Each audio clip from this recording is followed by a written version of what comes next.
Olá, bem-vindo ao ExumCast, o podcast da Escola Superior do Ministério Público do Estado de Goiás.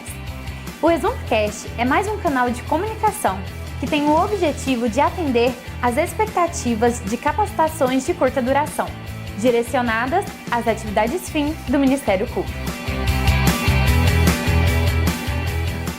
Olá, meu nome é Marcelo André de Azevedo, promotor de justiça, diretor da Escola Superior do Ministério Público, diretor da Escola Nacional do Ministério Público. Hoje nós temos o prazer de receber aqui o professor Luiz Greco, um nome que dispensa apresentações, um ícone na área penal, tem uma trajetória incontestável de contribuição para a evolução da ciência penal no Brasil e no mundo. E assim a gente pode iniciar o nosso diálogo. Eu já vou passar a palavra para o Luiz, que é o nosso grande expositor, e eu inicio, já abrindo e pedindo para o Luiz fazer algumas considerações, e também eu gostaria de mostrar mais ou menos o cronograma. Eu vou fazer algumas perguntas sobre os aspectos gerais da obra e depois entrar em algumas questões dogmáticas, o que teve evolução ou não nesta obra, para a gente poder trabalhar um pouco. Então, uma primeira pergunta que eu sempre tenho, eu ouço os alunos comentando, é o seguinte: nós estamos agora no lançamento da quinta obra, Luiz, da quinta edição dessa obra. Aqui no Brasil, a gente vê, é comum, toda obra tem edição anual, a atualização todo ano, é um mercado muito forte no Brasil, venda de obras, manuais, tratados de direito penal, todo ano tem atualização. Eu gostaria que explicasse qual o motivo de não serem lançadas tantas atualizações da Alemanha como no Brasil. E já emendo com uma outra pergunta, como surgiu esse convite da sua entrada na obra tão conhecida e respeitada do professor Klaus Roxin? Obrigado, Marcelo. Muito obrigado pela oportunidade de estar aqui. Eu tenho a agradecer a você, que já tinha me feito esse convite, aliás, muito antes do mundo entrar nessa situação em que ele, infelizmente, entrou. A gente já tinha combinado essa live, essa minha participação no grupo de estudos de vocês, acho que já desde janeiro, ou coisa assim, muito, muito antes, então, do problema que agora está assolando o mundo. E para mim é sempre uma alegria colaborar com o Ministério Público, especialmente com o Ministério Público de Goiás. A minha relação com o Ministério Público de Goiás é bem antiga. Os primeiros que me convidaram, quando eu ainda era um doutorando alemão, assim, na Alemanha, um doutorando, não era nem doutor, me convidaram, me pagando uma passagem internacional, foram vocês. Foi a figura do grande amigo Flávio Cardoso e também do Benedito. Esses dois, que eu não sei se estão aqui nos assistindo, mas são os meus primeiros grandes amigos do Ministério Público de Goiás, e eu tenho toda a disponibilidade, então, e a vontade de sempre colaborar com vocês na medida que me for possível. Então, eu não posso gastar muito do pouco tempo que a gente tem junto para agradecer e cumprimentar cada um dos que me assistem. Eu só estou vendo agora 4 rostos aqui, eu não sou tão versado no Zoom para conseguir chegar todo mundo, mas eu cheguei a ver rapidamente algumas outras pessoas. Eu estou feliz aqui de rever o Demerval, ver o Wagner Marteleto, ver também claro, os eternos amigos, Ronan, Adriano Teixeira, Ronan Rocha e Eduardo Viana, e muitos outros. Eu não vou mencionar um por um, porque senão a gente ia ficar aqui meia hora e talvez alguém ficasse esquecido. Muito feliz de estar aqui. Então, vamos lá. Sua primeira pergunta. Nova edição. Bem, diferentemente das novas reedições brasileiras, que fazem uma pequena atualização de legislação em geral, ou citam 2, 3 julgados, as novas edições alemãs, especialmente das grandes obras, elas têm a pretensão de compreender toda a nova literatura e toda a nova jurisprudência que saiu desde a última edição.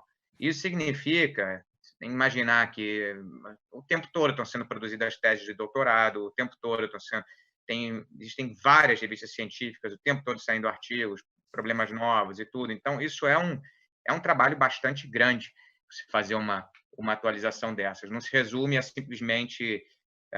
imagino agora, os que publicam manuais de direito penal estão tendo que atualizar as partes gerais com as modificações do pacote anticrime. Sei lá, tem que escrever, botar um capítulozinho a mais na legítima defesa. Mas é isso. Agora, a gente aqui, em geral, num trabalho de reedição, faz muito mais do que isso. Muito, muito mais do que isso. Isso também atualiza todas as referências bibliográficas, as novas edições também são atualizadas. Então, é um trabalho bastante grande. Mas é verdade que também existem dois tipos de obra.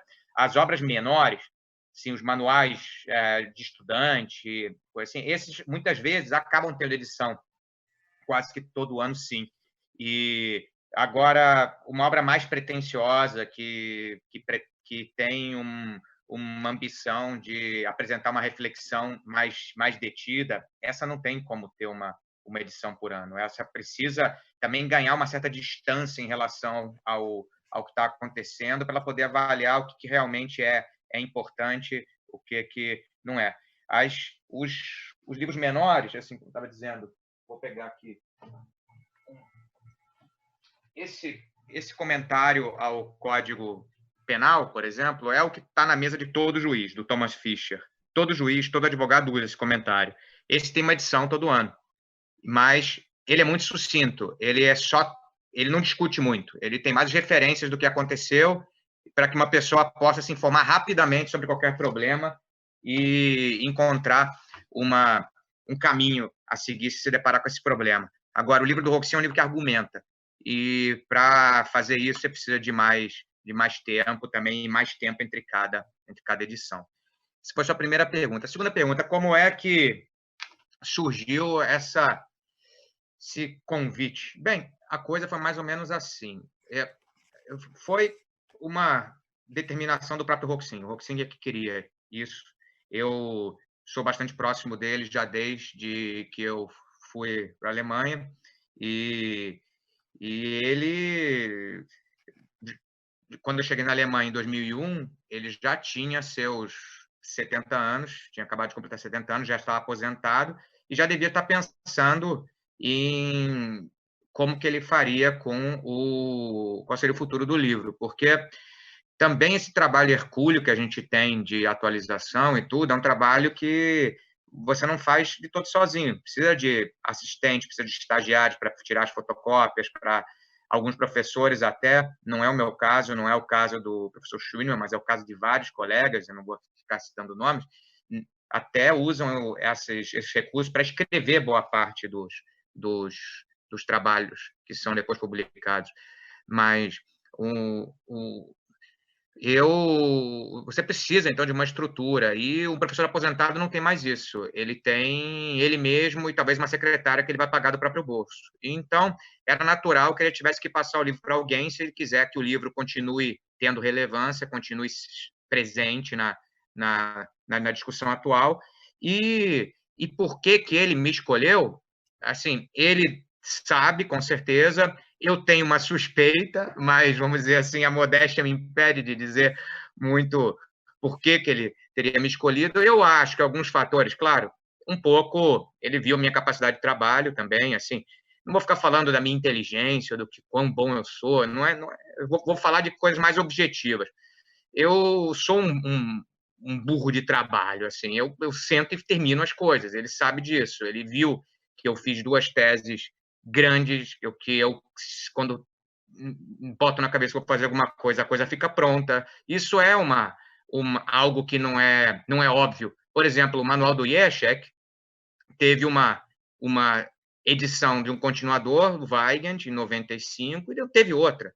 E fazer uma atualização dessas é um trabalho hercúleo. Então, precisa de alguém com esse fôlego. E ele provavelmente pensou também que eu era uma pessoa correta também pelo meu aspecto de internacionalização.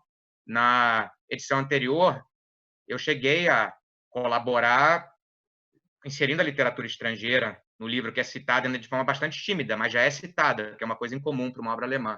E eu acho que ele ficou muito feliz com isso. O livro repercutiu bastante no mundo não alemão em razão disso, e eu acho que ele pensou também no futuro do livro fora da discussão estritamente, do contexto da discussão estritamente alemã. Eu acho que esses dois fatores, com certeza, foram muito importantes, mais além, é claro, de outras virtudes que eu, porventura, ao menos aos olhos dele, devo ter, aos olhos dele eu tenho, e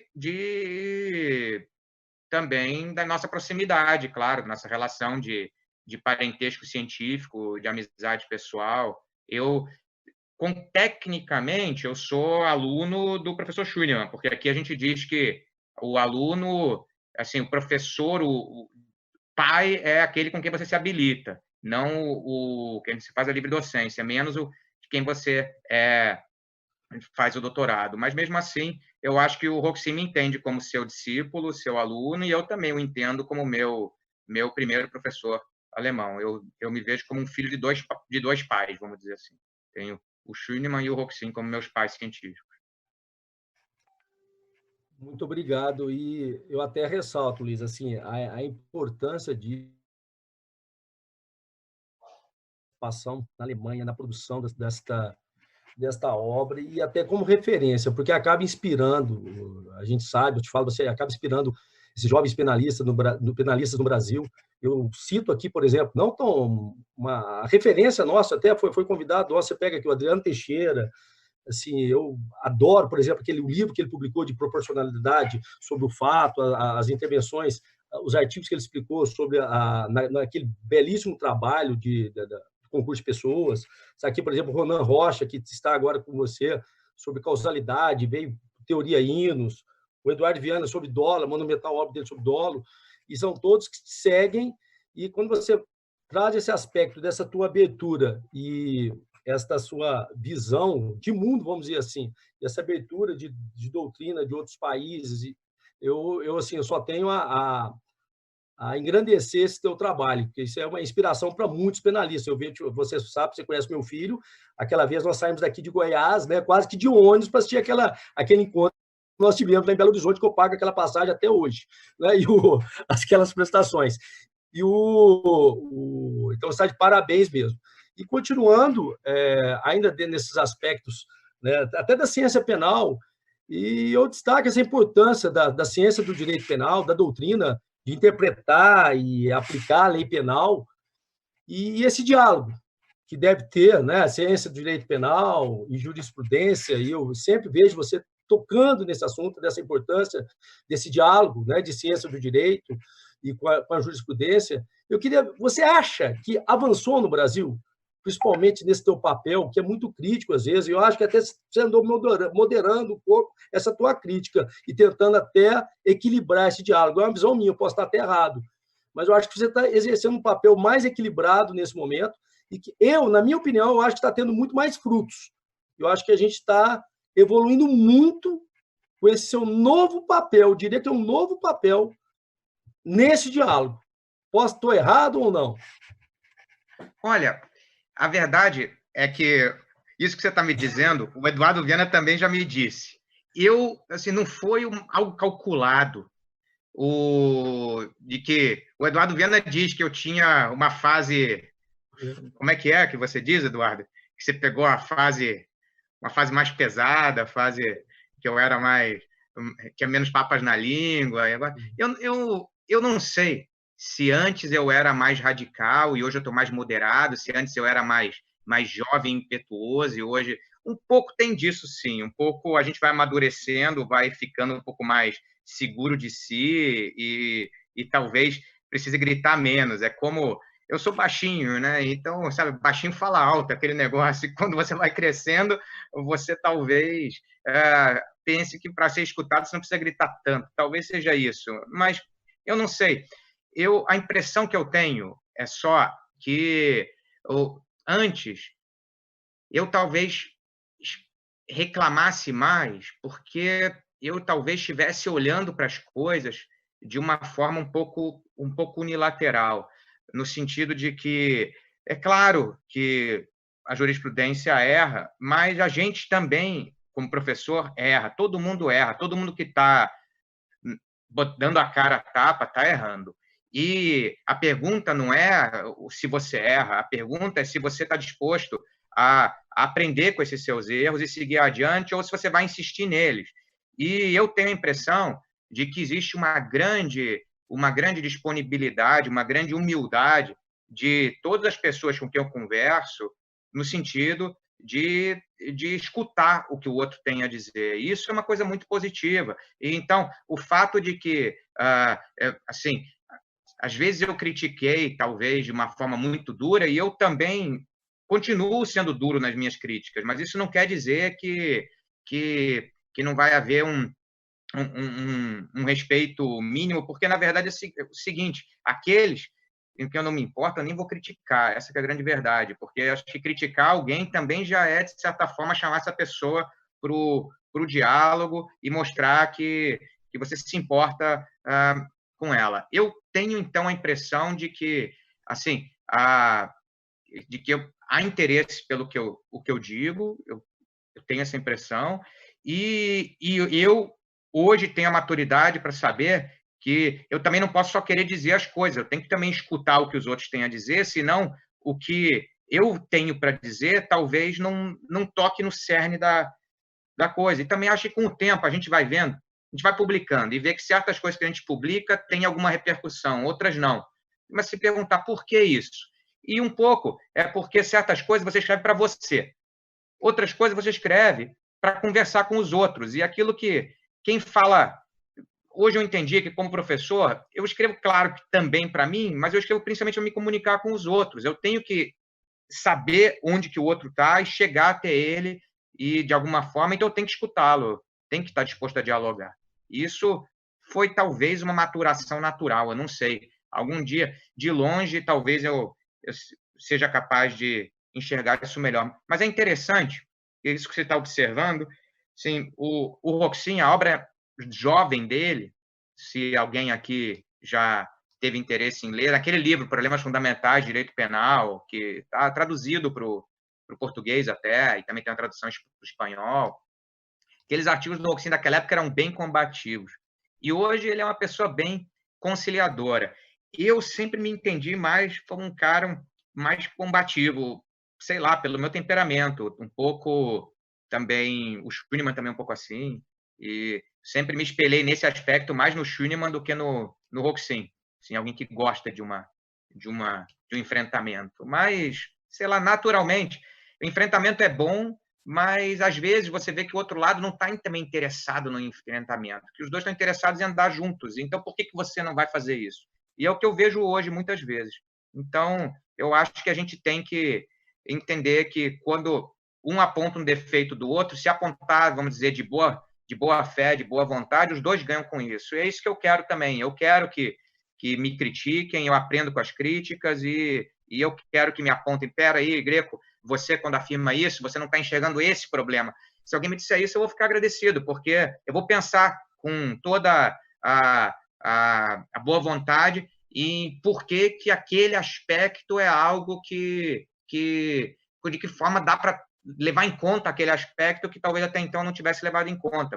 Muitas vezes, assim, o professor está vendo tudo meio de fora, né? Isso dá a ele uma vantagem, mas também dá uma desvantagem. Ele, às vezes, não está enxergando qual é a necessidade de vocês para que ainda não está sendo atendida pelo trabalho que ele realiza. Então seria essa a minha resposta. Assim, muitos vai e vens, perdão, mas seria essa. Eu acho que o caminho é esse, Luiz, porque não adianta também, e aqui no Brasil sempre teve uma crítica muito grande por parte dos tribunais, e digo até mesmo pelos membros do Ministério Público, Defensoria, ou por muitos advogados que não estão tão próximo da academia, de que a ciência, por exemplo, do direito penal, se perdia muito em abstrações e não contribuíam para resolver problemas realmente. Não é? Então, a dogmática ela se perdia e não impactava na realidade. E a gente vê que esse seu caminho também de se preocupar com uma ciência do direito penal que resolva problemas é muito importante. Que com certeza esse diálogo vai melhorar e é algo que só tem a contribuir para todos. Esse diálogo eu acho que tende a crescer e eu acho que esse caminho, eu entendo, na minha visão, acho que você moderou no seu discurso. Eu mesmo sofri muito na época do projeto PLS 236, sabe que eu participei daquilo. Nem sabia. Você me falou, é verdade. Até hoje com as suas críticas. até hoje eu ouço suas críticas, e eu acho engraçado que, da época, que nós falamos assim, não, mas peraí, do que eu fiz lá, o Greco não criticou, a gente brinca isso, né? Mas é assim, isso faz parte do processo de construção, de crescimento, não é? Você está de parabéns sobre isso. Até quando me pergunta, você concorda com o Greco? Não, o que o Greco está falando, eu concordo. E assim, a gente vai muito... esse processo faz parte. Prosseguindo, eu vi numa live que você fez, eu não lembro se foi aquela na FGV, se foi uma que você andou fazendo em Brasília recentemente, mas houve um comentário que você chegou a mudar a estrutura da obra, parece que começou a falar um pouco mais de pena desde o início, não é? Eu acho que aumentou, não da aplicação da pena em si, que isso não está no volume 1 do tratado. Gostaria que você explicasse um pouco dessa importância de começar a obra falando de um pouco da pena, dos fundamentos da pena ali na obra, a razão disso. Bem, foi o seguinte, isso é uma obra, como eu já disse também em outras dessas várias lives de que eu tenho participado, essa obra é uma síntese da reflexão de toda uma vida. O Roxin começou a escrever esse livro antes de eu nascer. Então, eu não posso chegar agora e pensar, com meus 42 anos, 20 anos de direito penal, que eu vou fazer tudo diferente, eu vou derrubar tudo e começar de novo. Não é assim.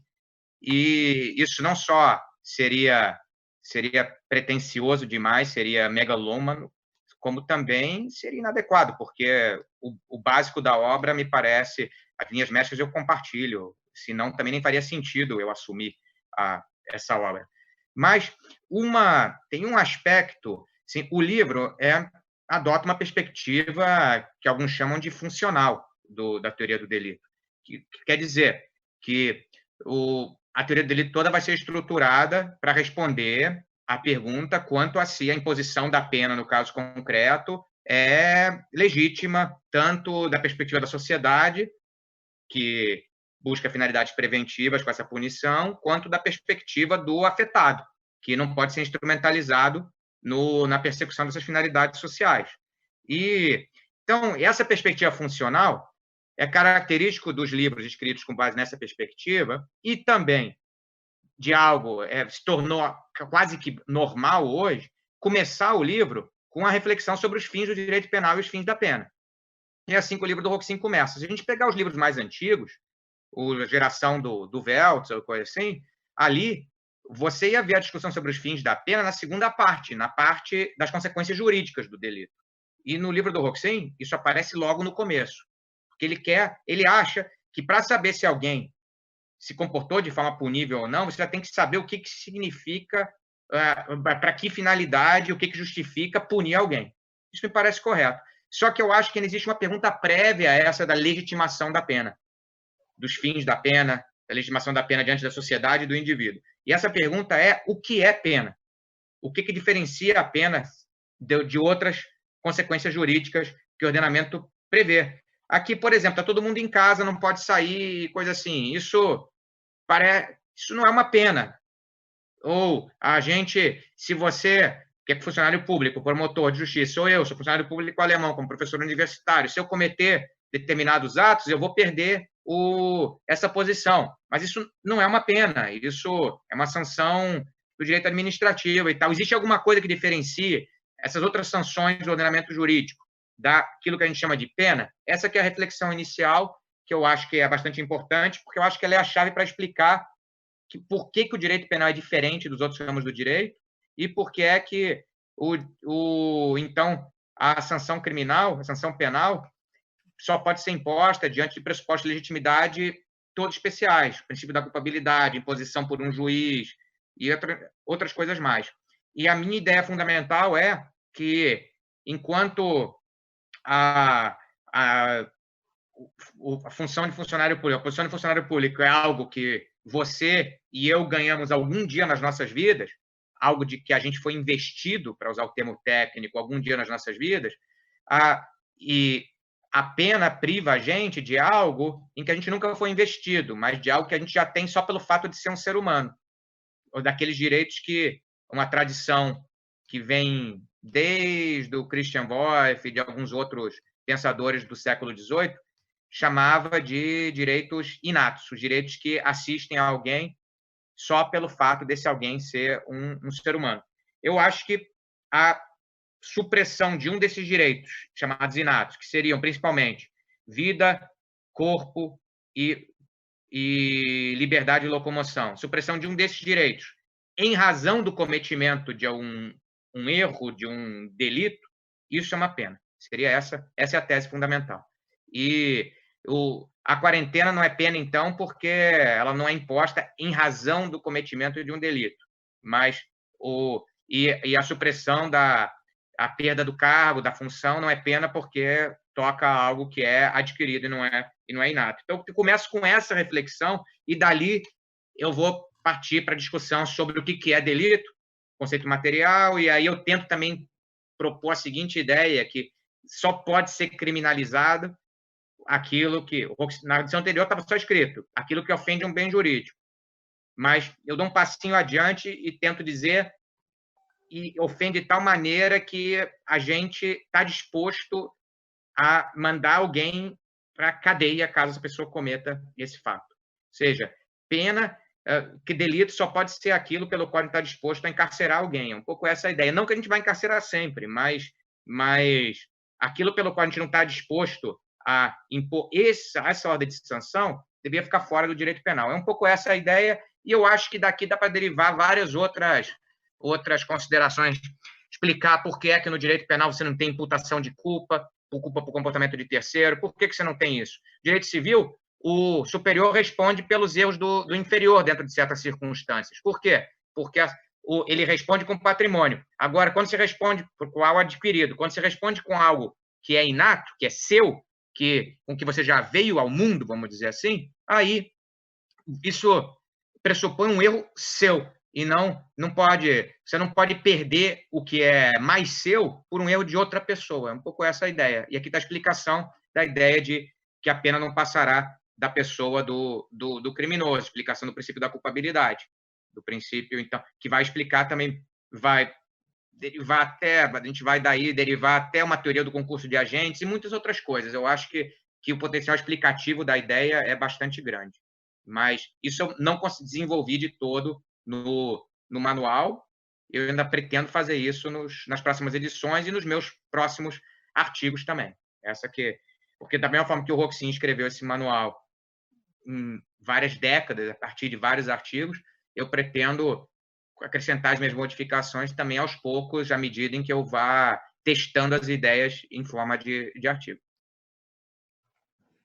Aproveitando essa sua ideia, Luiz, aí eu queria, não sei se você chegou a abordar sobre isso. Então, se eu considerar que uma multa, ainda que prevista, ainda que combinada pelo nosso legislador penal, não seja uma pena, já que não toca a vida, o corpo ou a liberdade de locomoção. Então, a gente poderia imaginar que haveria um bis idem, já que aplica-se uma pena, né, que não há uma sanção que não é pena, e depois no direito administrativo sancionador, por exemplo, há também uma sanção com a mesma natureza, vamos dizer assim. Será que a gente já poderia começar a falar realmente nessas compensações, como a gente vê acontecendo isso no tribunal na Europa, é muito comum essas discussões de bis idem, né? O Adriano Mestre Teixeira já publicou, eu acho que foi junto contigo, né? E, no Jota, um artigo muito interessante. Eu estava até elaborando um artigo sobre isso. Você acha que é uma razão a mais para a gente trabalhar com essas questões de bis idem? Olha, é interessante você perguntar isso, porque eu cheguei a essas ideias sobre o conceito de pena na minha tese de livre docência, que em boa parte é uma tese também sobre esse problema, é uma tese sobre a proibição de dupla persecução, de dupla punição pelo mesmo fato. E então, é claro que eu comecei a pensar quando que existe uma primeira punição, e eu disse, nesses casos, a pena de multa, chamada pena de multa brasileira, é uma instituição um pouquinho, assim, no meu conceito de pena, eu diferencio, faço isso de forma mais clara na tese de habilitação, não no tratado do Roxin, entre penas, vamos dizer assim, em sentido ontológico, em sentido natural, que são essas que eu mencionei. A pena de morte, castigos corporais, que graças a Deus não existem mais, e também a a privação de liberdade, essa é a principal. E essas são penas sempre. Se o legislador tiver, assim, uma sanção de privação de liberdade, resolver não chamar de pena, e disser isso aqui é só uma sanção administrativa, ele está errado. Ele tem que chamar isso de pena. Essa é um pouco a ideia. E tem vários ordenamentos que têm prisões fora do direito penal. Tem prisões administrativas e que são impostas pela polícia, porque dizem que isso não é pena, isso aqui é só uma sanção administrativa. Eu sei que a China tem isso, eu sei que até a Áustria parece que tem isso, mas eu sei que a China tem, e isso me parece problemático. Agora, o contrário, o legislador pode chamar de pena algo que não é necessariamente, em sentido natural, em sentido, então, eu chamei de ontológico, uma pena. Ele pode dizer que a privação de liberdade, que a supressão de uma posição patrimonial, quer dizer, o caso da multa, que isso é pena. E aqui, no direito alemão, a situação é um pouco diferente, porque aqui a pena de multa é automaticamente convertida em privação de liberdade caso ela não seja paga. Só que no Brasil isso não existe. E então, no Brasil, eu diria, a pena de multa só é pena porque o legislador assim a fez. Mas ela não é necessariamente pena, e a gente vê que a situação é essa, tanto que existe a multa do direito administrativo, que é fundamentalmente idêntica, que toca o sujeito nos mesmos aspectos. Claro que tem no direito penal também a condenação, isso também é uma dimensão importante, mas para mim isso aí está externo ao conceito de pena. E com isso, a segunda parte da sua pergunta do bis in idem, eu diria o seguinte, que se dois ordenamentos prevêem uma punição nesse sentido forte, ontológico, ao mesmo tempo, por exemplo, não sei, no direito militar disciplinário, às vezes você tem privações de liberdade, sim, por cometimento de erros, por cometimento de fatos ilícitos. Aqui eu vejo um problema de bis in idem, sim, porque o soldado, a liberdade do soldado, ele tem antes de ser soldado. Não é algo que ele perde, que ele perde enquanto soldado. Ele perde liberdade enquanto ser humano. Então, impor que 2 vezes uma privação de liberdade me parece um problema. Me parece castigar, punir no sentido forte 2 vezes pelo mesmo fato. Mas, no caso de sanções patrimoniais, já não sei.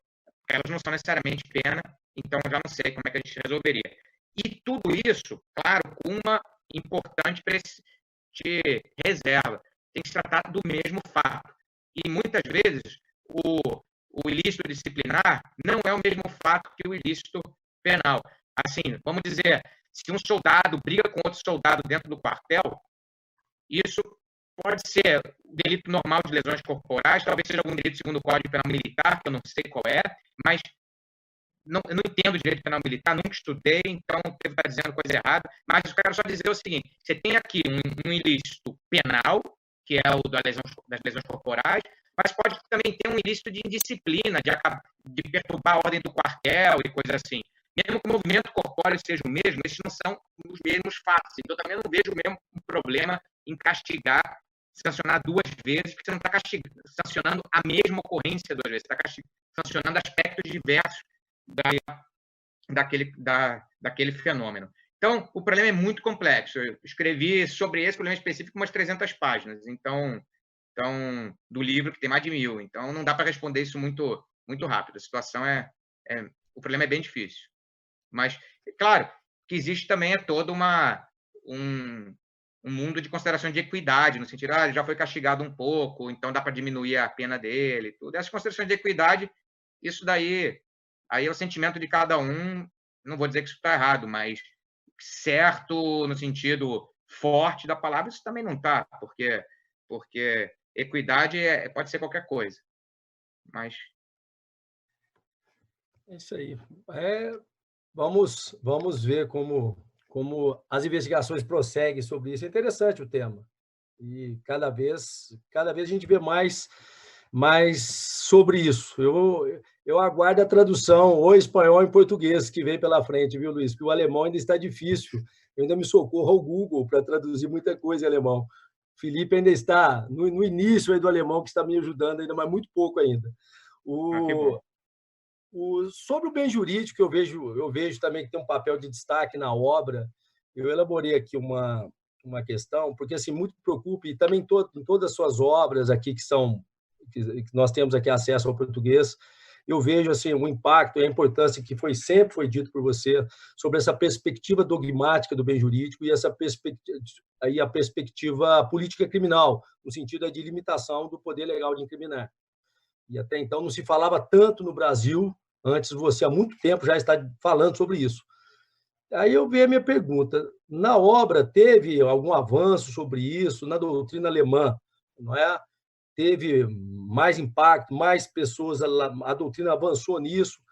Como que se encontra na Alemanha nesse atual cenário? Sobre o bem jurídico, essa questão de poder de limitação pelo bem jurídico. Não, esse é logo o segundo capítulo, o segundo parágrafo da obra, né? E esse foi talvez o parágrafo que mais me deu trabalho, porque realmente aconteceu muita coisa. E eu vou tentar ser bem sintético. Talvez o principal evento que tenha acontecido foi a decisão do Tribunal Constitucional Federal Alemão em 2008 sobre o delito de incesto, que diz que esse delito é constitucional e que, ainda que ele não proteja bem jurídico nenhum, isso não importa, porque o legislador democraticamente legitimado só está submetido às exigências dos direitos fundamentais e da proporcionalidade, do princípio da proporcionalidade, e não às exigências de uma teoria do bem jurídico. Com base nisso, começou na doutrina uma corrente bem forte a afirmar que a colocar uma espécie de dicotomia, assim, de embate entre, de um lado, bem jurídico, do outro lado, democracia. Um pouco essa ideia. O debate começou a ser colocado nesses termos. Hoje, os críticos ao bem jurídico, em geral, se apoiam na ideia de democracia. Dizem que a teoria do bem jurídico é uma teoria aristocrática, é uma teoria escrita, pensada por pessoas que se creem reis filósofos, estilo do Platão, e que nunca receberam um voto. Então, se alguém tem de dizer o que pode ser protegido pelo direito penal, esse alguém é o parlamento, e não os professores de direito penal. E existe uma réplica desses autores que continuam defendendo a ideia de bem jurídico, uma réplica que vai por vários caminhos, e eu tento também seguir oferecer aqui uma réplica bastante substanciada a essa objeção, que me parece que tem alguma razão, mas não toda. Principalmente, me parece que também no parlamento, você me diz que você participou da tentativa de se elaborar uma lei, e também no parlamento é preciso discutir. Você não conta só a quantidade de votos, você tem ali um fórum para que se discuta, tem as comissões, tem o plenário, e essa discussão precisa de argumentos. Então, assim, eu acho que contrapor bem jurídico e democracia é meio que reduzir a ideia de democracia à contagem de voto e deixar de lado toda a dimensão de debate e deliberação do conceito de democracia. Então, eu tento superar um pouquinho essa afirmada tensão entre democracia e bem jurídico. A mim me parece que as duas ideias se complementam. E outras coisas que também me parecem relevantes aqui é que cada vez mais se tem posto em evidência que a ideia de bem jurídico tem uma tendência criminalizadora também, no sentido de que proteger bens jurídicos significa também intervir o mais cedo possível, significa intervir contra atos preparatórios, significa intervir também nas hipóteses em que ainda não aconteceu nada, mas que talvez pudesse acontecer alguma coisa. E então, assim, boa parte dessa verificada expansão do direito penal, assim, a teoria do bem jurídico tem uma certa culpa por isso, e então também faço uma tentativa de limitar isso de alguma maneira, com algumas novas ideias, uma ideia de não passar de um limite absoluto da privacidade dos cidadãos, certos comportamentos, ainda que perigosos, para bens jurídicos, mas que ocorram dentro da esfera privada, esses não deviam ser criminalizados. E tem mais algumas outras ideias relativas a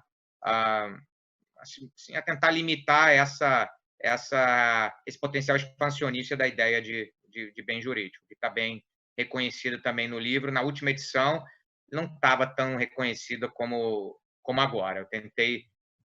Sim, essas críticas me parecem bastante relevantes. São feitas especialmente pela escola do Jacobs e pelo pessoal mais próximo a ele. Dentro dessa colocação tua, principalmente sobre a limitação da limitação do poder de criminalizar, às vezes do processo de criminalização, sobre esse problema de antecipação, às vezes de tutela penal, você ainda continua trabalhando com aquela diferença de proteção do bem jurídico e estrutura do delito, porque aqui no Brasil se fala muito, né, acaba confundindo, né, a proteção do bem jurídico e a estrutura do delito, perigo abstrato, perigo concreto, crime de lesão. Você continua dentro dessa linha? Teve avanço nesse sentido? Sim, perfeito, perfeito. Eu não quis falar muito disso porque eu estava com medo de começar a falar grego, mas é exatamente isso. Essa consideração da privacidade me parece que está situada na estrutura do delito e também tem outras considerações que são aqui relevantes. O que eu gostaria de fazer no futuro seria ressistematizar esse capítulo do bem jurídico, assim, com primeira pergunta, o que proteger, segunda pergunta, como proteger, separar as duas questões melhor, mas eu não fiz grandes reestruturações na obra. Assim, para o futuro, eu ainda pretendo fazer isso. Mas é isso mesmo. E aqui, já disse também numa outra live, não aconteceu tanta coisa nova nessa discussão sobre as estruturas do delito, mas existe uma maior atenção nos últimos anos voltada para a figura do que alguns chamam de delito de preparação, que seria um delito como o de... Sim, o paradigma na legislação alemã. Existe agora um delito aqui de se treinar em alguma capacidade que possa ser utilizada num atentado terrorista, com a intenção de cometer esse atentado. Quer dizer, eles estão pensando especialmente, o legislador pensou especialmente no 11 de setembro, em que, não sei se vocês sabem, se vocês estão me ouvindo sabem, mas os pilotos que sequestraram aquele avião e que pilotaram até o World Trade Center aprenderam a pilotar na Alemanha. Eles eram estudantes árabes situados na Alemanha. Então, o legislador alemão pensa que foi um problema do direito positivo alemão que você não pudesse fazer nada contra esses pilotos para tirar, esses aprendizes de piloto para tirá-los de circulação, enquanto eles ainda só estavam aprendendo a pilotar. Então, agora você tem um tipo penal para isso. O problema, claro, esse tipo é completamente aberto, né? Até aprender inglês ou entrar num curso na escola de judô, pode aprender direito penal, tudo isso, se a pessoa tiver com a mal intencionada, já vai realizar esse tipo, que é um problema sério. Esse tipo tem um problema sério de determinação. Eu acho que ele é inconstitucional, mas as instâncias legitimadas a afirmar isso não o afirmaram, então ele está valendo. Interessante. Assim, antes de eu até passar a palavra para o nosso coordenador do CAUA Criminal, assim, só por uma questão também de curiosidade, e aproveitando que está aqui, né, o Ronan, o Eduardo Viana também, eu tenho uma curiosidade. Foi também trabalhado e foi dado também uma certa ênfase, eu não sei, sobre essas novas tendências, por exemplo, o dolo e o aspecto cognitivo dele, o elemento cognitivo do dolo, e também ali dentro da teoria da causalidade, esses avanços, inclusive da teoria Inus. Teve isso agora nessa nova edição da obra? Sim, a parte do dolo já era muito completa na obra anterior, e o movimento em favor de um conceito cognitivo de dolo já foi mais forte até do que ele é hoje.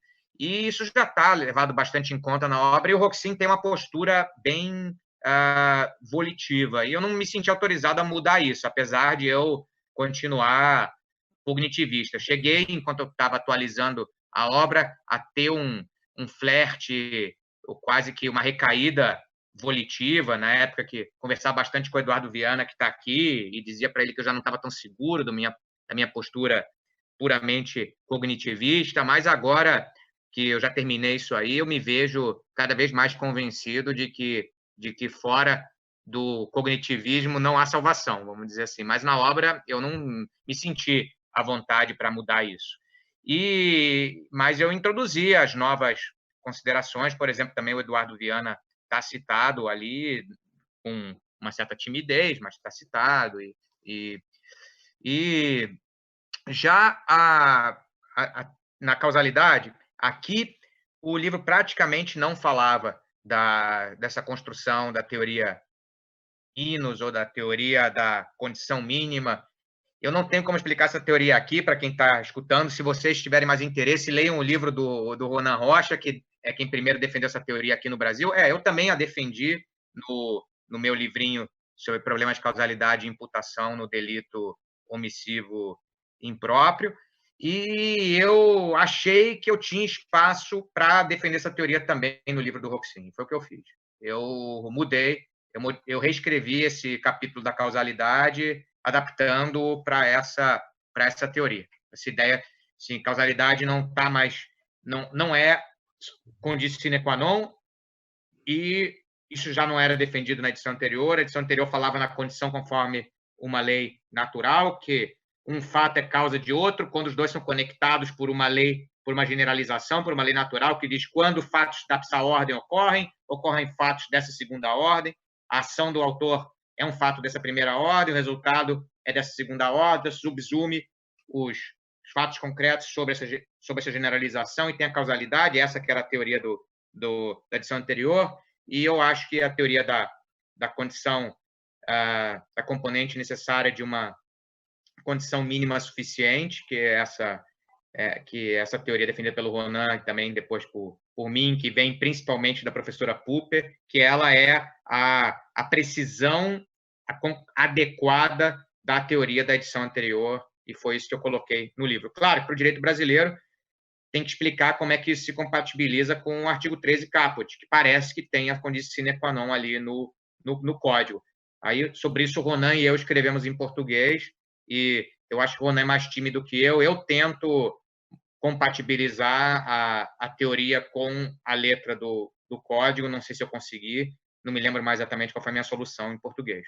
Mas no direito alemão você não tem um conceito de causalidade na lei, então não é essa dificuldade a gente não tem. Está livre para definir causalidade. Ótimo. Eu vejo muito, Luiz, também, assim, só para eu encerrar aqui a minha contribuição e passar a palavra.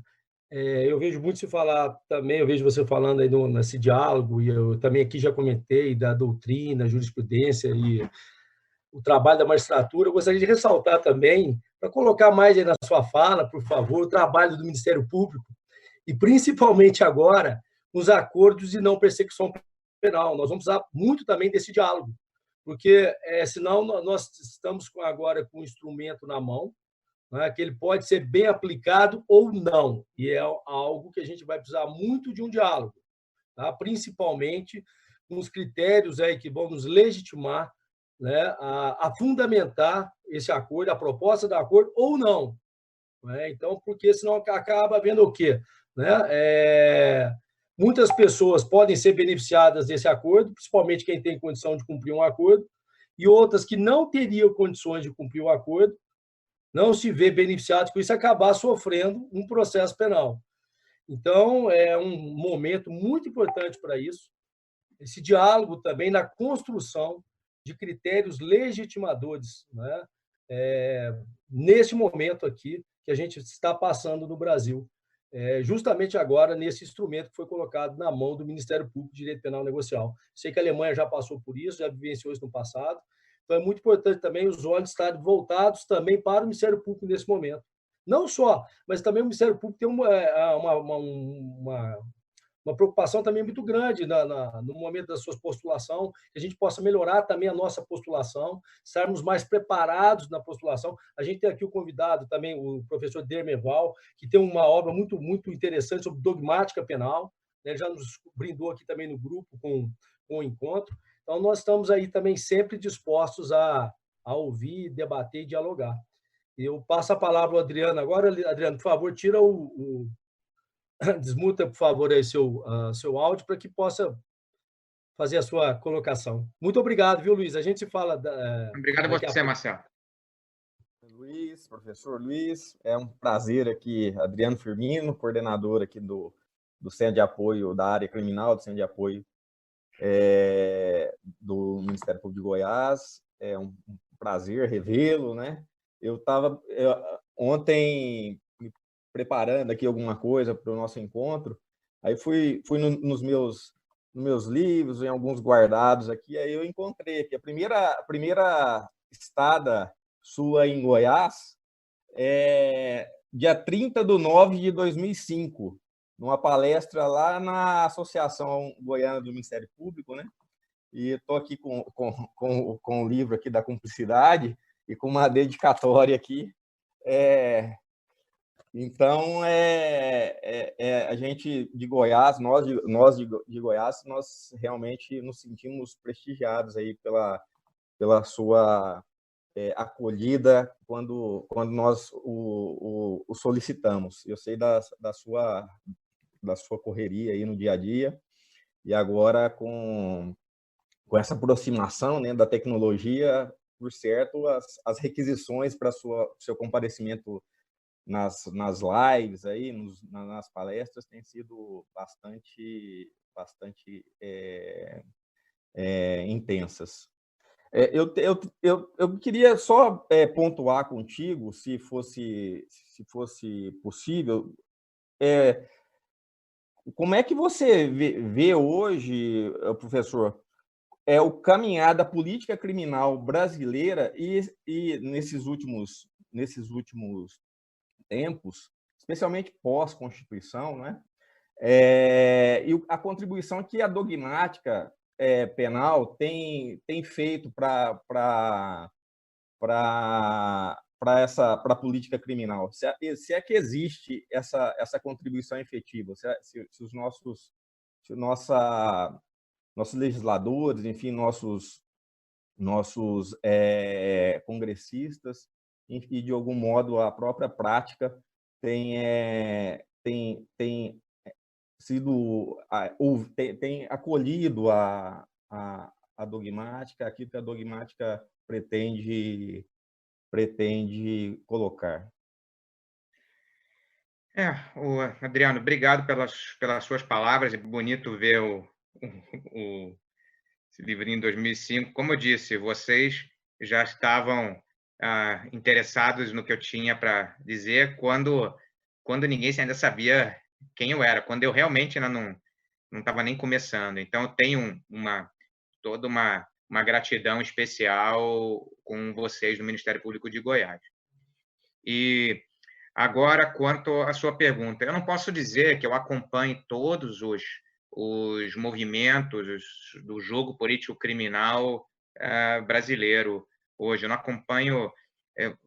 acompanho tudo, mas alguma coisa, claro, que eu acompanho.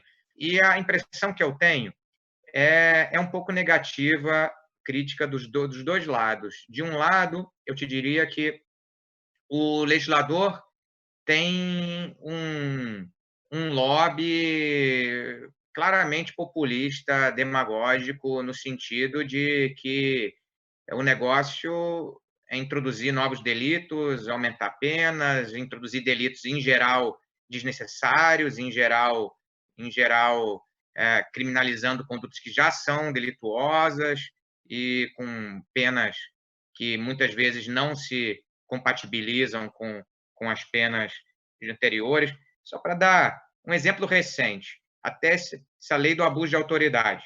Você tem ali um dispositivo que é praticamente igual ao do delito da denunciação caluniosa, eu não lembro mais dos detalhes, mas as penas são diferentes, determinados comportamentos que estão criminalizados no tipo do Código Penal não são capturados por esse tipo novo e vice-versa. Ou seja, os detalhes, eu estou trabalhando num artigo sobre isso com o Alaor, mas a gente vê, poxa, o legislador, quando fez essa lei do abuso de autoridade, sequer teve o trabalho de olhar o Código Penal e se perguntar quais daquelas condutas já eram criminalizadas e quais não.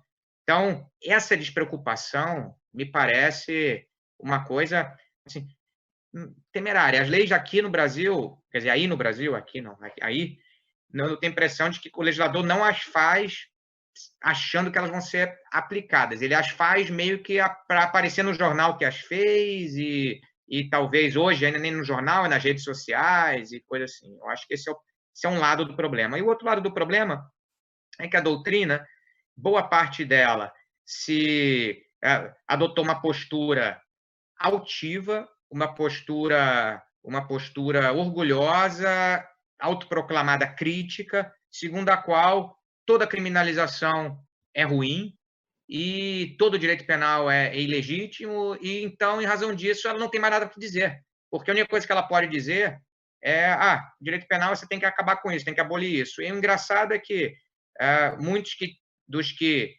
tinham essa postura bastante negativa, que é inspirada especialmente pelo Zaffaroni, hoje, né, também são simpáticos a movimentos claramente criminalizadores, como o movimento feminista, que é o movimento mais punitivista dos últimos anos. E, nesse momento, aí essas pessoas acabam entrando numa contradição consigo mesmo, talvez num problema de dissonância cognitiva. Mas o normal é que porque a verdade é que o feminismo, não vou discutir a propriedade desse movimento fora do direito penal, mas dentro do direito penal, o feminismo é o movimento mais punitivista dos últimos anos, é o movimento do populismo punitivista dentro do direito penal. É a vítima, o movimento a favor da vítima. E isso, nos delitos sexuais, em vários outros setores, é punitivismo puro. E um pouco... Mas, tirando esse momento em que esses movimentos críticos andam de mãos dadas com o legislador punitivista, de resto, existe uma dissociação dos dois não falam a mesma língua, com o que cada um faz o seu e ninguém se comunica. E a gente tem uma situação bastante problemática. Aqui na Alemanha, a situação é um pouquinho melhor, mas só um pouquinho melhor, porque eu diria, assim, o legislador pelo menos tem o cuidado de não redactar tipos absurdos como esses, como muitos desses da lei do abuso de autoridade. Eu mencionei esse, da persecução, acho que é uma persecução sem justa causa, eu acho que está no artigo 20, alguma coisa assim, eu não me lembro mais. Agora, tirando isso, também você tem um pouco essa dissociação entre mas a doutrina está preocupada em não fazer uma crítica global sempre, dizer que está tudo errado e, às vezes, tentar indicar alguns caminhos. E um pouco do projeto alternativo de parte geral, que o Adriano, que também foi coautor, está aqui, foi a tentativa de mostrar isso, de mostrar que dá para, como doutrinador, você entender que talvez exista um anseio legítimo de alguma mudança legislativa, alguma criminalização, e tentar formular uma proposta tecnicamente defensável disso. Assim, o legislador aqui é um pouco mais técnico que o brasileiro é atécnico e bastante irracional, mas a crítica também é bastante irracional. Aqui a situação é um pouquinho melhor, mas também não é ideal, não pensem isso também não. No final, criminalização é sempre boa parte política, e política funciona com base em regras próprias. Quando a gente faz ciência, a gente tenta, vamos dizer, domar a política, mas é uma coisa artificial, né? Como tentar domar o leão. Ele, no fundo, é leão. Então, você não vai conseguir domá-lo de todo. Exato. Me impressiona muito aqui no Brasil, né? Quando é publicada uma lei, praticamente horas depois ou no dia seguinte, aparecem comentários já. Aí a maioria deles, pelo menos na minha percepção, a lei é inconstitucional e com uma crítica sem esse viés que você coloca de tentar construir também, né? Me parece que os nossos professores, nossos colegas querem também participar, fazer alguma colocação. Eu passo a palavra, então, Marcelo, para quem? O Ronan Rocha quer fazer uma indagação, depois do Ronan, o Adriano Teixeira pediu a palavra também. Então, passa agora para o Ronan. Bom, queria inicialmente agradecer a todos, especialmente meu amigo Marcelo André, por essa oportunidade, por esse privilégio de estar aqui, de ouvir o meu professor, que também me alegra de poder ouvi-lo, poder revê-lo, né? Apesar de estarmos próximos, em função dessa pandemia, esse contato tem sido um pouco prejudicado. E a conversa já foi tão bem conduzida que várias das perguntas que eu pensei em formular para o professor Luiz já foram feitas pelo Marcelo André. Então, eu queria aproveitar essa oportunidade e levar a conversa para um outro aspecto que eu penso que é importante também. O professor Luiz Greco é um profundo conhecedor também do processo penal, e isso é algo relativamente pouco conhecido no Brasil. Ele tem um trabalho belíssimo de habilitação sobre coisa julgada, e eu queria aproveitar essa oportunidade para ouvi-lo sobre, aproveitando a perspectiva dele de observador crítico do direito penal e do processo penal, além de ser um profundo conhecedor, como eu disse, quais são os institutos, se a gente for fazer um paralelo entre o processo penal e o direito penal no Brasil, quais são os institutos desses ramos do direito que, na sua opinião, são os mais problemáticos? Onde nós precisamos avançar? Em que pontos nós precisamos avançar mais para ter uma melhor aplicação da legislação penal e processual penal? Puxa, essa pergunta é muito difícil, Rona. A verdade é que eu também não sei se eu poderia dar a mesma resposta para a Alemanha e para o Brasil. Eu vou tentar ser bem sintético. Eu acho que um dos problemas fundamentais do processo alemão é que o processo alemão é muito mais oral do que o processo brasileiro. É um processo pensado para audiência de instrução e julgamento, em que a prova do inquérito não pode ser, em princípio, usada para fundamentar a sentença de mérito. Ela tem que ser toda refeita na audiência de instrução e julgamento. Isso gera uma série de problemas quando a prova não é testemunhal. Isso é um processo pensado para a prova testemunhal. Nos casos em que a prova pericial, prova documental tem muito mais importância, caso de direito penal econômico, por exemplo, nesses casos a audiência fica esvaziada e acaba que tudo se torna um problema de inquérito. Esse talvez seja o principal problema do processo alemão, que ele não é um processo que foi concebido para audiência de instrução e julgamento, para prova testemunhal, quando, em boa parte... Claro, uma vez eu escutei a expressão direito penal do sangue e esperma. O direito penal do sangue e do esperma, aí a audiência de instrução e julgamento ainda tem a sua importância, mas boa parte do chamado direito penal moderno não tem sangue nem esperma. Então, aí tem um problema. E pensar, então, direito penal que reflita a audiência de instrução e julgamento é uma manifestação de duas grandes ideias, na minha opinião. A primeira é do princípio da culpabilidade, então a ideia de verdade material, que eu sei que no Brasil é muito criticada, mas essa crítica me parece completamente descompassada. E a segunda ideia é o direito de defesa, levar a sério o imputado como sujeito processual. Ele vai participar da produção da prova que vai decidir o seu futuro, um pouco essa ideia. Então, essas duas ideias me parece que são independentes da audiência. A gente tem que pensar em como levá-las, a ideia de verdade material, de culpabilidade, e a ideia de respeito ao status do imputado como sujeito processual, direito de defesa, como levar essas duas ideias para um processo também sem a audiência de instrução e julgamento.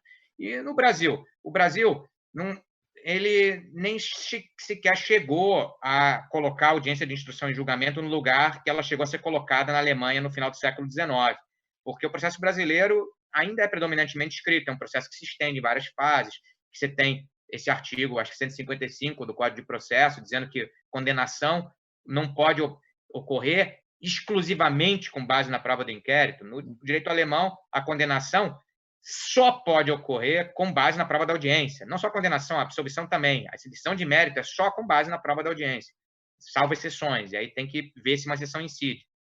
Então, o processo brasileiro, eu acho que esse problema é ainda mais urgente, porque nem a oralidade, a audiência de instrução e julgamento chegou de verdade. Você tem um processo realmente escrito que a prova do inquérito vai ser utilizada até o final, e então tem um problema de verdade material, de culpabilidade, sim, porque essa prova é produzida talvez no momento em que vários viés cognitivos estão incidindo de uma forma não neutralizada, e você tem um problema também de status processual do afetado, né? Porque essa prova é produzida, em boa parte, às costas dele. E como você vai resolver isso? É verdade que ninguém tem ainda a solução, mas fortalecendo a defesa, sim, mas não só isso, né? No final, eu não estou dizendo isso também só porque eu estou diante de uma audiência de promotores, o que a gente nunca pode esquecer é que também no processo ocorreu um pouco o problema da dissociação entre prática e doutrina, especialmente, mas aqui o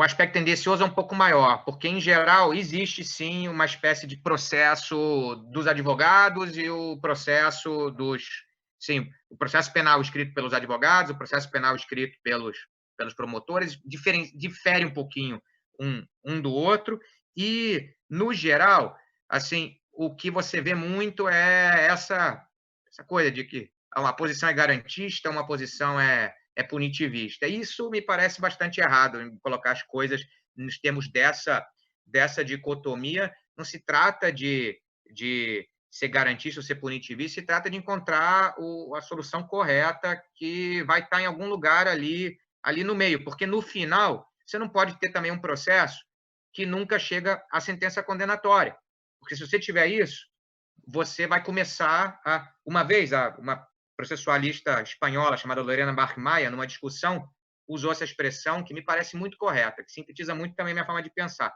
Ela disse: "Water finds its ways", a água encontra o seu caminho. Você vai, toda a sociedade organizada, o cachorro está aqui pedindo, toda a sociedade organizada vai ter de castigar as pessoas que cometem fatos abomináveis. E se a sociedade não consegue castigar essas pessoas da forma correta, ela vai castigar da forma incorreta, mas vai castigar. E eu acho que o processo bom é um processo que garante que esse castigo vai ocorrer da forma correta. Vai ocorrer, então, depois da sentença condenatória e não antes. E não, por exemplo, por meio da prisão preventiva, por meio de um assédio processual, porque você sabe que nunca se chega à condenação e tudo isso. Então, sim, o problema é muito complexo mesmo. Infelizmente, não tem uma resposta mais concreta para dar, mas é um problema não só brasileiro, é um problema em todo. A grande verdade é que o processo está numa situação em que não está claro como dar conta desses ideais e como transformá-los em regras concretas, desses dois grandes ideais que eu mencionei, verdade, culpabilidade e status de sujeito processual, como dar conta deles na regulamentação concreta, na estruturação concreta das regras procedimentais. É muito difícil. A minha ideia era só provocá-lo, aproveitando a oportunidade, para ouvir as suas considerações sobre o processo penal, para mostrar a sua versatilidade, a desenvoltura com que você consegue transitar pelos diferentes ramos do direito, não apenas pelo direito penal, mas pela filosofia do direito, pela teoria do direito, pelo processo penal, e penso que essa finalidade foi mais do que atendida. Eu devolvo a palavra para a coordenação dos trabalhos e agradeço novamente pela oportunidade e pelas considerações. Ronan, nós agradecemos a sua presença e aguardamos você no nosso encontro já agendado. Eu passo a palavra agora para o Adriano Teixeira, que vai fazer uma pergunta para o Luiz. Bom dia a todos. Primeiramente, muito obrigado, doutor Marcelo André, pelo convite. Parabéns pela iniciativa. É um prazer, ainda que virtualmente, retornar aí à Escola Superior no Ministério Público de Goiás. Sempre me tratou muito bem, sempre me prestigiou e já fizemos alguns eventos juntos, tanto aula quanto seminários. Então, assim, espero que esse contato permaneça ainda por muito tempo, né? A Escola Superior do Ministério Público de Goiás é uma pioneira, né? Uma das instituições da prática, né? Que mais promove a ciência penal, as ciências penais no Brasil. E também cumprimento meu amigo, meu professor Luiz Greco e demais colegas aí da sala, meu amigo Ronan Rocha, Eduardo Viana e todos os demais. A minha pergunta ela é ligada à pergunta do Ronan, mas ela é um pouco mais geral, né? Ela tem a ver com sobre a relação entre a ciência, né, e o ensino do processo penal e do direito penal material, né? Como isso se dá na Alemanha, né? Porque eu tenho a impressão que é um pouco diferente. No Brasil há essa divisão entre os penalistas e entre os processualistas, né? E na Alemanha isso é um pouco diferente. Talvez as pessoas não saibam que, por exemplo, o Ruxin tem um manual de processo penal, né? Que é continuado pelo professor Schunemann. E então essa divisão não existe propriamente. É claro que tem aqueles autores que se destacam mais no direito penal e outros que se destacam mais no processo penal, mas essa divisão até formalmente, né, no ensino jurídico ela não existe, e no Brasil ela infelizmente, na minha visão, ela existe. Então gostaria de saber como o Luiz vê isso, e o Ronan foi muito oportuna do Ronan para mostrar justamente também para mostrar isso, né, que o professor Luiz Greco é um pensador que domina não só, né, o direito penal material, mas também o processo, fora a filosofia, etc. E é isso. Obrigado. Obrigado, Adriano. Assim, você sabe um pouco como que aqui não existe um departamento de direito material e um de direito processual separados. Não existe cátedra de processo penal. Existe cátedra de direito penal e direito processual penal, como a minha, por exemplo. E eu acho isso muito salutar, porque o processo penal é como ele é, porque o direito penal material é como ele é. Alguns autores mais antigos falavam na função da natureza instrumental ou acessória, mas mais instrumental, do direito processual penal em relação ao direito penal material. Eu não diria que está todo certo. O processo também tem uma lógica interna que impõe certas demandas ao direito material. Mas, em princípio, vamos dizer, talvez o principal princípio do processo penal que eu mencionei ali atrás, verdade material, que não sei que no Brasil está sendo atacado. Esse princípio decorre de forma necessária, cogente, da ideia de culpabilidade que vem do direito penal material. Culpabilidade significa, entre outras coisas, que você não pode punir, você não pode impor uma pena a quem não seja verdadeiramente culpado. Como é que você vai conceber um processo sem um princípio da verdade material, se a pena só pode ser imposta a quem é verdadeiramente culpado? Eu não consigo entender. Então, eu acho que a perspectiva, justamente a crítica à verdade material que existe no Brasil hoje, eu só consigo entendê-la porque os processualistas brasileiros não fazem direito penal material. Eles fazem processo penal. Em boa parte, essa crítica, por trás dela, existem razões, vamos dizer assim, de sociologia da ciência. O fato de que a posição da verdade material acabou sendo identificada com a posição, diria que da USP, e os autores que começaram com essa crítica são autores que tinham que questionar isso para conquistar um pouco o seu lugar ao sol, porque a gente sabe, vou falar isso numa live, tá no YouTube e tudo, mas a gente sabe que o pessoal da USP gosta de citar mais a si mesmo e não aos outros, é um pouco isso. E eu acho que os outros perceberam que chegou o momento de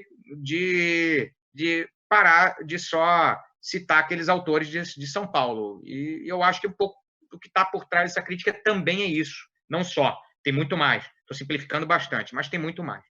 Então, também, a ideia de uma teoria geral do processo, isso não existe aqui há mais de 100 anos. E no Brasil isso ainda é uma coisa normal. Uma teoria geral do processo idêntica para o direito penal, o direito processual penal, o direito processual civil, o direito processual administrativo, o direito processual constitucional, isso, os últimos que defenderam isso de forma relativamente séria nunca conseguiram executar. Eberhard Schmidt, o Goldschmidt, e isso, o próprio Goldschmidt, como processualista penal, ele é muito mais interessante do que como teórico do processo. Mas a obra dele de processo penal mesmo, não sei se é muito difundida no mundo não alemão. Mas então seria isso. Eu acho que as duas coisas estão conectadas, sim, e essa desconexão que ocorreu no direito brasileiro, não sei quando exatamente, se ela veio da Itália ou se isso vem de antes, eu não sei. Eu sei que na Espanha também é assim, na Itália é assim, não é uma coisa salutar. E eu gostaria de ver os dois andando mais de mãos dadas. Ok. Obrigado, professor. Nós temos aqui outras perguntas, mas o tempo já vai se alongando, né? A gente não quer tomar muito mais o tempo do professor. Nós vamos repassar as perguntas, professor, se o senhor permitir, para uma reflexão sobre a questão do punitivismo em relação ao movimento feminista, a questão da prisão processual. Mas eu retomo aqui a palavra para o Marcelo, que vai encaminhar aí para finalizar, e agradeço imensamente, mais uma vez, a participação do professor Luiz Greco, desde a Alemanha, dos demais professores, né, que realmente, como diz o Marcelo, caminham para uma revolução no direito penal brasileiro, no processo penal brasileiro. Acho que isso é muito importante para refletirmos, para sempre na busca da efetivação, como eu costumo dizer, dos direitos fundamentais, das garantias fundamentais.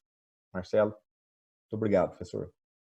Obrigado, Adriano, pelas considerações. Eu vou passar a palavra aqui, então, para o nosso Procurador-Geral de Justiça, o doutor Ailton Flávio Beck, para agradecer a participação do Luiz Greco. Doutor Ailton, com o senhor a palavra. Marcelo, eu quero, em primeiro lugar, enaltecer aqui a direção da escola por esse novo formato, a adaptação da Escola Superior do Ministério Público de Goiás a esses tempos de pandemia, e a sua adaptação e o sucesso que vem alcançando com esse trabalho que vem fazendo, e com uma participação muito grande de colegas. Vejo aqui colegas, amigos, enfim, vejo aqui Dermeval, vejo o doutor Adriano, vejo o André Wagner, vejo o Augusto, o João Porto, colega nosso de Rio Verde, Ana Luísa, Ronan, a Deb, que é a nossa assessora, a Flávia, que é minha assessora, a doutora Sandra Monteiro, doutor Bernardo. Vejo muito prestigiada essa audiência com o professor Luiz Greco, e, portanto, quero te parabenizar pelo trabalho que vem fazendo à frente da Escola Superior do Ministério Público, inovando sempre, mas trazendo muito conhecimento para a nossa instituição, especialmente para a área afim da instituição, que é o nosso maior objetivo enquanto à frente da Procuradoria-Geral de Justiça. Quero também enaltecer o nível desse encontro, das falas sempre muito precisas do professor Luiz Greco, que na verdade, dentro dessa constelação que temos aqui hoje, nesse evento, a estrela maior, e emprestando todo o seu conhecimento, toda a sua capacidade de desenvoltura no direito penal e agora no processo penal. O professor Ronan também permitiu que ele fosse para o processo penal. Portanto, eu quero dizer que a gente fica, todo o Ministério Público, muito honrado com a presença do professor Luiz Greco, que já esteve aqui inúmeras vezes, mas sempre trazendo temas novos, apresentando o seu conhecimento e a sua experiência, especialmente no direito alemão, e trazendo isso com reflexões no nosso direito penal brasileiro e também no processual. Portanto, quero parabenizar e agradecer o nível das falas do professor, daqueles que indagaram o professor, Enfim, fico extremamente orgulhoso como membro do Ministério Público, não só como procurador-geral, de poder participar de um evento que poderia se estender por muito tempo, mas nesse curto espaço de tempo conseguiu produzir tamanho conhecimento. Muito obrigado a todos e desejando estar presente no próximo evento. Um grande abraço aos amigos, grande abraço aos colegas do Ministério Público de Goiás, especialmente ao professor Luiz Greco e também aos nossos visitantes importantes que fizeram as suas indagações aqui e especialmente a você, Marcelo, que produziu tudo isso e a sua equipe todinha, que certamente colaborou para que isso acontecesse da melhor forma. Muito obrigado, parabéns. Eu gostaria de passar a palavra para o Luiz para que fizesse alguma consideração final, se tiver necessidade. Luiz, alguma consideração final antes de nós encerrarmos? Sim, com todo prazer. É uma pena só que eu também não pude receber as perguntas dos tantos que nos escutaram, mas se eles quiserem me escrever um e-mail, eu vou responder a cada um dos e-mails. Eu tenho todo interesse em saber o que vocês pensam do que eu disse. Mesmo vocês dedicaram 1h30 a me escutar e eu tenho interesse em saber o que vocês acham do que eu falei. Muito obrigado. Me sinto muito honrado por isso. Eu vejo aqui 56 participantes, quer dizer, 56, em princípio, promotores de justiça que têm, eu sei, uma vida muito carregada de trabalho, dedicaram 1h30 dessa vida para me escutar. Isso me honra muito. Fico muito feliz por isso. Isso é mais uma prova do que eu disse, de que existe uma disponibilidade, uma atitude de um sincero querer aprender junto, e eu também quero aprender com vocês. Por favor, não deixem de me escrever e de me dizer o que vocês pensam.